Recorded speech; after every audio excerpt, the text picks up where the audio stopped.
Hi, folks. This video is about the character of Inigo. His character, in some ways, is a lot like Wesley's character, but in many ways, he's also quite different. The interesting thing about Wesley, that he's a Kierkegaardian knight of faith, is that his character gets an unconditional commitment at the beginning of the film, and that gives him a kind of confidence and bearing that he keeps throughout the entire film, and it makes him almost a bit one-dimensional. Even though he has all these obstacles that he has to overcome, never does he have any uncertainty or inner struggle about whether he's doing the right thing or whether he's really going to succeed. His his commitment is so Kierkegaardian. The character of Wesley just bashes through with confidence against every challenge that he comes up against. Whereas what I think Inigo is also a Kierkegaardian character, but he's one who has to struggle with finding Kierkegaardian faith or Kierkegaardian fulfillment. So we see Kierkegaard's view in a very different way brought out in Inigo's character. For example, he's been trying to avenge his father for 20 years, but he's been completely unsuccessful at it, whereas Wesley's character seems to go from one success to another. So he's been so unsuccessful, he's just sort of slobbering drunk and has given up. What I see that is his character when he was found by Vizzini, or even in this state where he's just working for hire for Vizzini, is he is in a state of despair now. And he has a kind of commitment to avenge his father's death, but it is not a successful one. So his attempt at an unconditional commitment has so far been unsuccessful, and that's why he's in a state of existential despair. Now, but he's got the seeds of hope. So his character has a kind of depth. And one way we see that depth is the sort of honor and the way in which his word can be trusted when he says, like, I swear on the soul of my father that I'm not going to betray you, and he's going to help him to the top of the cliff so they can have their big sword fight. Wesley immediately believes him. And I think what this shows is this connection between them, that they both have a kind of honor, a kind of commitment to life that is existentially similar, even though Wesley's has just been completely successful and has been giving him an existential purpose with no self-doubt whatsoever. We see Inigo's attempts at it as being partially successful, and he is stumbling on his way to Kierkegaardian fulfillment. But nonetheless, they understand each other on a certain level because they both have a kind of possibilities for this unconditional fulfillment. We see this again. This is just another line from this scene about how they actually seem to trust each other and like each other. They get along quite well. Inigo pours out his soul a little bit, even because they have this moment of Kierkegaardian bonding, and talks about the death of his father and what it means to him. And this, I think, is what gives Wesley insight and confirms his trust in Inigo's character. And I think this is a fact with existential import. So now we have him talking about the love that he has for his father. This again cements this connection between these two characters, because it's, of course, Wesley's love for Buttercup that gives him his fundamental reason for being. And that allows him to understand Inigo in a way that no one else fully can, or that cements this bond between them. And that's why Wesley couldn't stand to even harm Inigo. He just has to move on after he defeats him. But he could never think ill of him. He has great respect for him because they have this kind of existential connection. We see again the fact that Inigo is struggling to find existential fulfillment for. I think these scars are evocative, right? These scars are a visual symbol of his failed attempts to redeem his father and to punish the six-fingered man who killed him. And so what he has done is he's dedicated his life to getting back and getting revenge against Count Rugen. And in many ways, then, that is like a Kierkegaardian ultimate commitment, because everything he's done in the last 20 years of his life has been to fulfill this purpose of avenging his father, but yet he's still been unsuccessful. So this shows the way in which a Kierkegaardian ultimate commitment, if it has this temporal element, there's a great risk to it, because you could actually fail. And the unremittingly knight of faith Wesley can't imagine that you could actually fail. That's the kind of ultimate confidence that his Kierkegaardian comportment has. But the character of Inigo shows actually living with an unconditional commitment in the temporal world is the ultimate risk as well as the potential ultimate fulfillment. So when he says like, you've done nothing but study swordplay, we see like the awe in him, how he could, how Inigo could have such a single-minded purpose to drive his whole being. That is what Kierkegaard thinks is the most authentic way to live your life. But the trouble is, it's a risky one, because as he says, I'm starting to lose confidence.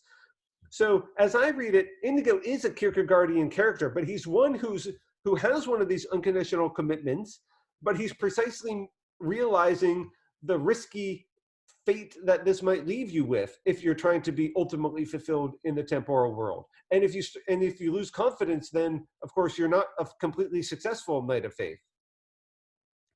Now, so Indigo relapses, of course. So after the little episode working with Vicini fails, because the man in black defeats all of them, then he's back on the streets, drunk again, and he's back in his state of despair.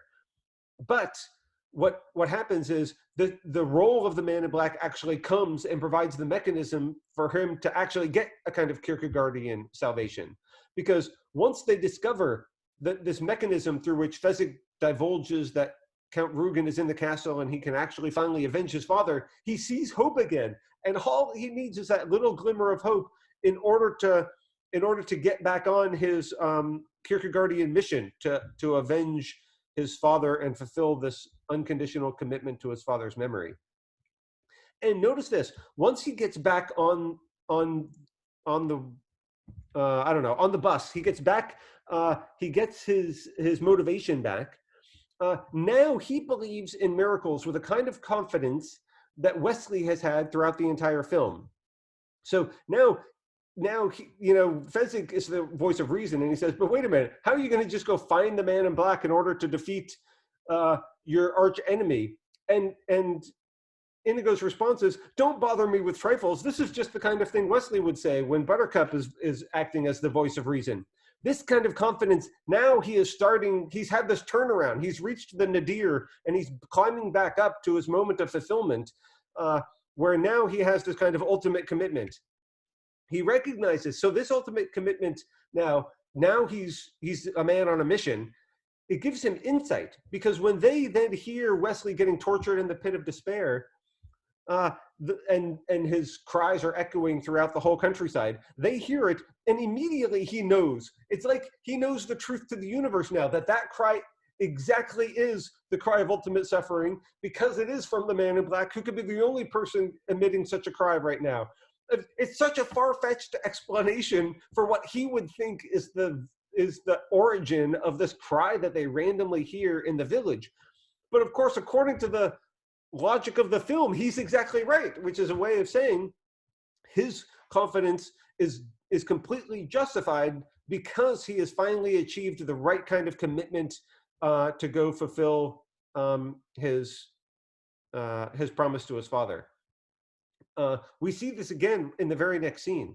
So if you have these kind of Kierkegaardian moments of faith, then paradox can't hold you back. Then you're ready to face the absurd in life. You're ready to trust in things that make absolutely no sense on the basis of your fundamental commitments and fulfilling relationships. So he says, I've failed you for 20 years, but he's going to completely trust in his father. Okay, I said I wasn't going to talk about the formal features of the filmmaking, but notice how this is shot from a low angle. So we see him as a sort of glowing figure with the sun. We almost see these sunbursts and the rays in the background. This is a very religious moment, obviously, where he is like a knight of faith here, where he is proving he's up to the Kierkegaardian task. I think the filmmaking here really accentuates the Kierkegaardian significance. And this is the other thing that's so Kierkegaardian about this. He says, I cannot find him alone, because it's Kierkegaard's idea that we can't get out of despair and we can't live authentically on our own. We have to, it's through a relationship to something else that we get fundamentally fulfilled. And it's precisely this insight which allows Inigo to do a miracle, somehow trusts that his father's spirit is going to guide his sword or something, and he finds the unfindable door through the trunk of the tree into the pit of despair. And notice that it's in the pit of it's very metaphorical. He has to actually literally travel through the pit of despair in order to conquer his archenemy. That is exactly like a metaphor for the existential plight that humans are going through. I mean, it was precisely Kierkegaard's view that that we are that we constantly face despair as human beings, and the only way to get out of despair is to find the authentic way to live our lives through one of these kind of commitments. And of course, the fact that the man in black is dead, that can't hold him back now because he's in the right Kierkegaardian mindset. He just thinks, okay, all we need is a miracle then if he's already dead. So let's go to Miracle Max and let's find a miracle. Now, Miracle Max, it wouldn't be fun if there wasn't a little bit more conflict. So Miracle Max doesn't want to give them the miracle, doesn't think it's possible. But of course, in wonderfully hilarious fashion, Inigo convinces him that it's in his own interest, since he'll get to humiliate Humperdinck, to perform the miracle. But it's Inigo's character that realizes, okay, what we need is a miracle, and of course, then we just need to find one. If a miracle is what we need, then a miracle is what we're going to get. That is an absurd reaction. I mean, if you couldn't achieve something that you wanted in your life, are you just going to think, okay, well, that would only be possible if there's a miracle, so there must be a miracle coming my way? That's just absurd from a rational point of view. But if you're in one of these Kierkegaardian relationships, then that just makes perfect sense. And of course, wonderfully, now that he is in the right Kierkegaardian mindset, Inigo does, of course, go on to avenge his father. And we see the way in which this relationship for Inigo is life-defining and unconditional in the Kierkegaardian sense by the very last bits of dialogue. So this is, I think, a really wonderful scene. Not just the sort of hilarious motif where he says, like, you killed my father, prepared to die, but the fact that he says in the end, when he's going to defeat Count Rugen, offer me money, and he says, yes, of course, power too, and offer me the world, and then he says, anything you want. And of course, see, power, money, the world, none of those things matter to someone in a Kierkegaardian relationship. The relationship is what fundamentally fulfills your life. If you have, another way to put it is, if you have true love, you don't need the money, or if you don't need power, because your relationship gives you fundamental fulfillment. It gives you all the purpose you could ever need in life. So that's what he answers with, is I don't want any of that stuff. I just want my father back. That's the thing that guides all of his actions. Now, another reason why Inigo's character is in many ways more interesting than Wesley's is he fulfills his relationship, but then it's sort of at an end.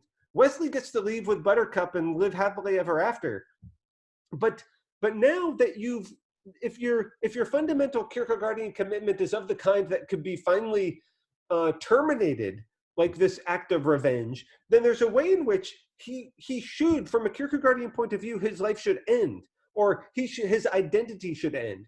Because really, as he says, he's been in the revenge business his entire life. So he doesn't know what to do with himself, at least if he's truly Kierkegaardian.